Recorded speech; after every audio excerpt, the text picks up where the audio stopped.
nga bang kaparusahan kung ine-record mo ang inyong private conversation na walang pahintulot sa iyong kausap o sa mga tao na nag-uusap?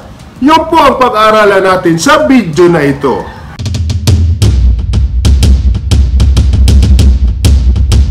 Magandang araw muli mga kaguro, kaibigan at kaempleyado. Ito po ulit ang inyong lingkod, si Atty. Resty Toballas Adarayan, na palaging nagpapaalala sa inyo that ignorance of the law excuses no one from compliance therewith. Kaya palagi kayong tumutok sa ating YouTube channel para marami kayong makuhang kalaman. Come on!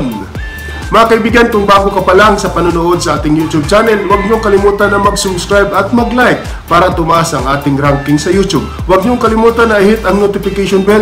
Mga kaibigan, kung gusto mo, bisitahin mo kami sa aming Facebook page at Atty. Resty Adarayan at follow us on Twitter at Atty. Resty Adarayan. Huwag niyo rin kalimutan na i-share at comment sa comment section sa baba ng video na ito. Honey, mag-impake ka na! Nanalo ako sa loto! Wow! Talaga? Anong dadalhin ko?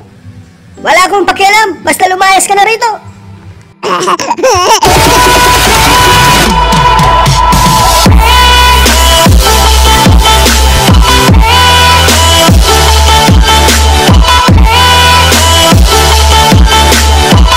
Mga kaibigan, alam nyo naman na lahat tayo ngayon ay mayroon ng cellular phones. So lahat ay maaari nang mag-video at lahat maaari nang mag-voice record ng mga conversation.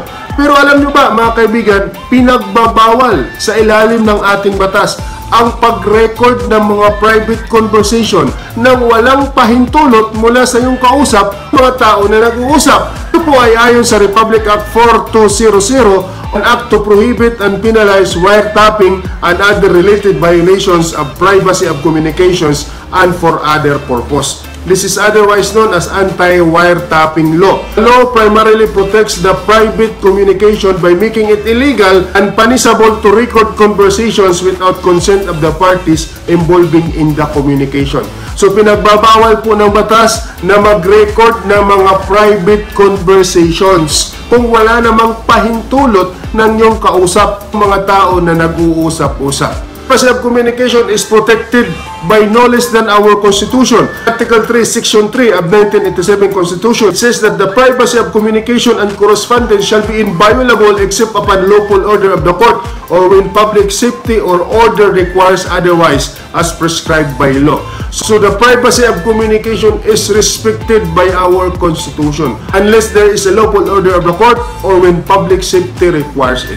Protection of the privacy of communication is further enforced in the Section 1 of Republic Act 4200, yung sinabi nga natin kanina na Anti-Wiretapping Act. Ang sabi dito, on Section 1, it shall be unlawful for any person not being authorized, all parties to any private communication or spoken word to tap any wire or cable or by using any other device or arrangement to secretly overhear, intercept, or record such communication or spoken word by using a device commonly known as dictaphone or dictagraph, walkie-talkie, or tape record, or however otherwise described.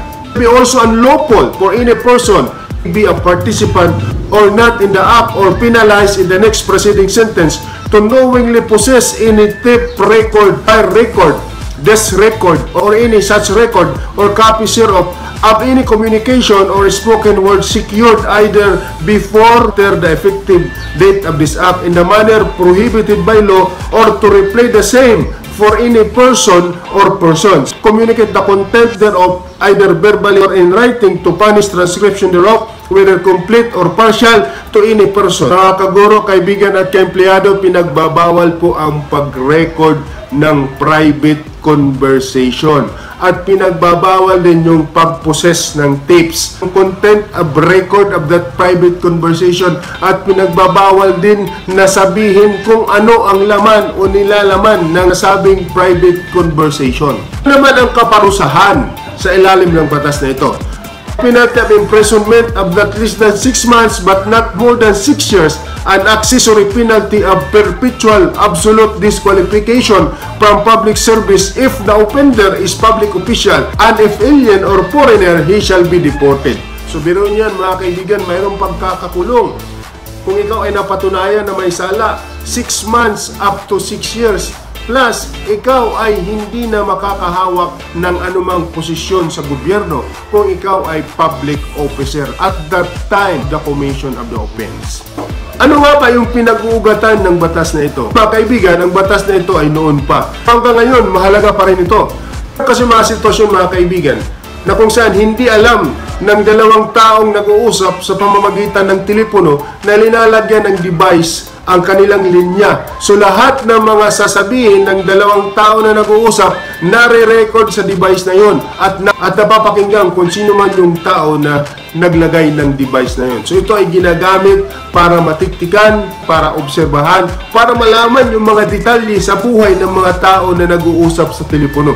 Kaya pinagbawal sa Anti-Wiretapping Act yung pag-record ng mga private conversations. Kahit na face-to-face yung pag-uusap at inirecord mo ang conversation na wala kang hininging pahintulot sa iyong kausap o sa mga taong nag-uusap, o pa rin mabiolate ang anti-wiretapping law. Merong isang kaso na ganito. Si boss pinagalitan si empleyado. Ang empleyado ngayon, brinecord niya secretly yung mga salita at mga masasakit na salita na binitiwan ni boss. Nang nalaman ito ni boss, kinasuhan si empleyado ng anti-wiretapping law.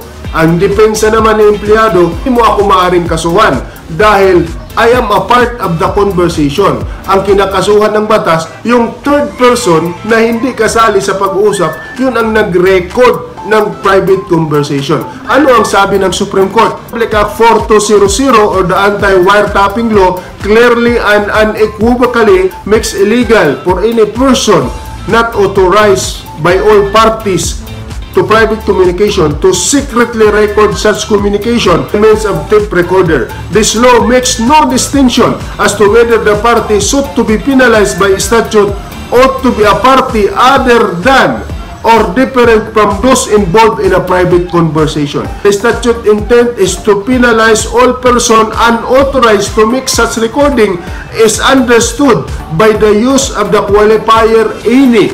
Consequently, as a respondent, the Court of Appeals correctly concluded even a person private to a communication who records his private conversation with other without the knowledge of the latter will qualify as violator under the provision of Republic Act 4200. So mag-ingat po tayo mga kaibigan, huwag lang po tayo basta-basta magre-record ng mga private conversations. Dahil pag nalaman ito ng iyong kausap na rin-record mo yung inyong private conversation, maaari kang kasuhan for violation of anti-wiretapping law. So yun lamang po mga kaguro, kaibigan at empleyado, maraming salamat po. God bless us all.